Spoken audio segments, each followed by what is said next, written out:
So operation కగార్లో భాగంగా మొన్న హిడ్మా మరణించినంత వరకు ఈ జరిగిన దీన్ని మొత్తాన్ని మీరు ఎట్లా విశ్లేషిస్తారు? నేను ఒకటే విషయం చెప్తాను, అంటే మెజారిటీ మూర్ఖులకి ఇది నచ్చకపోవచ్చు. నేను ప్రజలని అన్నాను, వాళ్ళు మూర్ఖులు.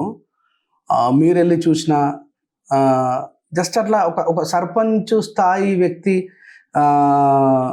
లీడర్షిప్ చేస్తేనే ఫార్చునర్ కార్లలో పల్లెటూర్లలో తిరిగేటువంటి పరిస్థితి నుంచి కాలినడక తప్ప 4-వీలర్ వెహికల్ కూడా పోలేని పరిస్థితుల నుంచి ఒక దేశమే దేశంలో ఉన్న ప్రజల్ని ఆలోచింపజేసేటువంటి ఒక నాయకుడు ఉద్భవించిండు అంటే అక్కడ పరిస్థితులు మీకు వాళ్ళ లోపల నిజాయితీ కనిపించిందా లేదా?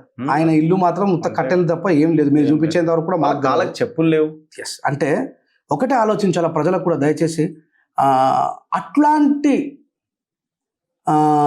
బాబాసాహెబ్ అంబేద్కర్ చెప్తాడు, అంటే సాగ్రిగేషన్ అంటారు దాన్ని, ఆటవిక జీవితాన్ని జీవించే దాంట్లో నుంచి అత్యాధునితమైనటువంటి AK-47 పట్టుకోవాల్సినటువంటి పరిస్థితి ఎందుకు కలిసింది?